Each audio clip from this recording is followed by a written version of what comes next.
ആത്മാവിൽ അവൻ നിറയപ്പെട്ടെങ്കിൽ മാത്രമേ ദൈവപ്രകാരം ഒരു മൂവ്മെന്റ് ഉണ്ടാവുകയുള്ളൂ, ഒരു നീക്കം ഉണ്ടാവുകയുള്ളൂ അല്ലേ? നമ്മൾ ഈ ലോകത്തിൽ ജീവിക്കുമ്പോൾ അവൻ മറ്റു പല വിഷയങ്ങളിൽ എന്ന് പറഞ്ഞാൽ ഭൗതിക വിഷയങ്ങളിൽ നാം നീങ്ങുന്നത് മാനുഷികാരണ പ്രകാരമായിരിക്കും. അമ്മ തലേന്ന് മക്കൾ പറയാം, നാളെ അമ്മേ ബ്രേക്ക്ഫാസ്റ്റ് ഇഡലി ഉണ്ടാക്കിയാൽ മതി എന്ന് പറയുമ്പോൾ കുഞ്ഞുങ്ങളുടെ ആഗ്രഹത്തെ മാനിച്ച് നമ്മൾ എന്ത് ചെയ്യും?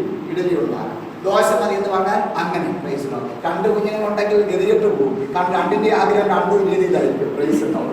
ഭർത്താവിന്റെ ആഗ്രഹം വേറൊന്ന്, ഭർത്താവിനെ കൂട്ടി 3 കുഞ്ഞുണ്ടല്ലോ. പ്രൈസിനോ. ആർപ്പാണ് പറയുന്നത്?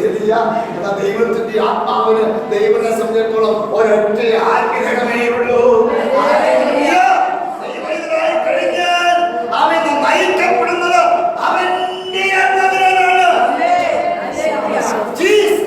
അതുകൊണ്ട് യേശു എന്ത് ചെയ്തു? സ്നാനത്തിന് ശേഷം നമ്മൾ ചെയ്യുന്ന പോലെ ഹല്ലേലൂയ എന്ത് ചെയ്തില്ല? ആമേൻ. തന്റെ ഈ ലോകത്തിലെ കൺട്രോളിലാകാതെ റൈറ്റ് ആഫ്റ്റർ ആമേൻ എവിടെ സ്നാനപ്പെട്ടോ അവിടെ നിന്ന് ആത്മാവ് തന്നെ എങ്ങോട്ട് കൊണ്ടുപോകുക?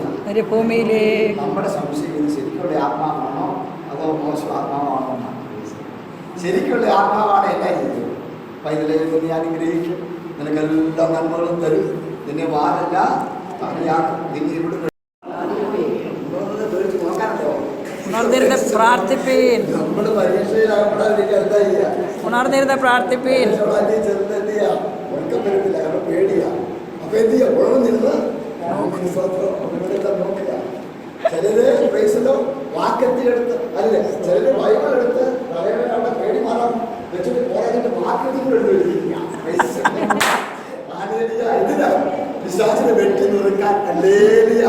എന്റെ ദൈവം ഇതില് വിശ്വാസിനെ വെട്ടി നുറുക്കാനോ ഷൂട്ട് ചെയ്യുവാനോ മഴുക്കോളാലും കടിക്കാനോ അവൻ മാംസമുള്ളവനല്ല, പക്ഷെ അവൻ ആത്മാവാണ്.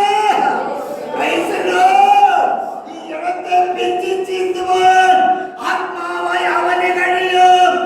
അവനത് ചെയ്യാതിരിക്കാനാണ്, അവന്റെ പരീക്ഷ നീ ആവപ്പെടാതിരിക്കാനാണ് നീ ഉണർന്ന് പ്രാർത്ഥിച്ച് ആത്മാവിൽ നയിക്കപ്പെടുവാൻ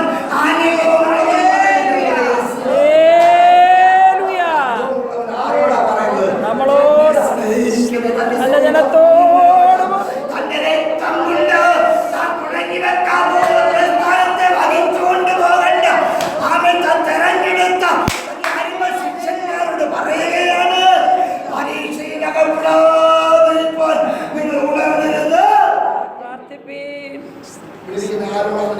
ദൈവത്തിന് ദൂത് പറഞ്ഞു. 12 പേരെയാണ് കൊണ്ട് ഇന്നത്തെ ക്രിസ്ത്യാനിത്വം ലോകം എങ്ങനെ കാണുന്നു ആ ക്രിസ്ത്യാനിത്വത്തെ ഉടലെടുപ്പിക്കുവാൻ ദൈവം തെരഞ്ഞെടുത്തത് എത്ര പേരെയാ? 12 പേരെയാണെങ്കിൽ ദൈവത്തിന്റെ പൈതല് ഒരിക്കലും യേശുവിനെ അറിയാൻ സാധ്യതയില്ലാത്ത കുടുംബത്തിന് ദൂരത്തിൽ നിന്നും നിങ്ങൾ തെരഞ്ഞെടുത്തത്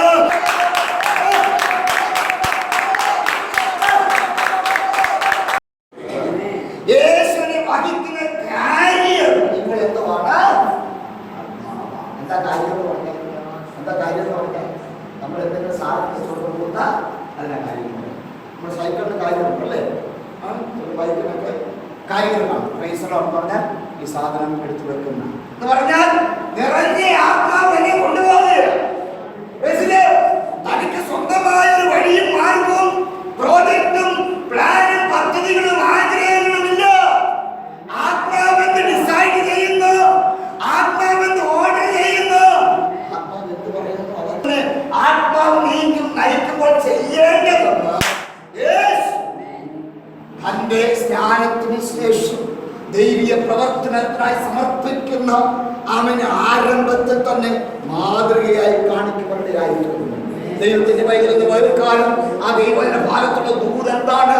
ദൈവത്തിന്റെ ആത്മാവിനാൽ നീ നിയോഗിക്കപ്പെടുന്നെങ്കിൽ, ദൈവത്തിന്റെ ആത്മാവിനാൽ നീ നയിക്കപ്പെടുന്നെങ്കിൽ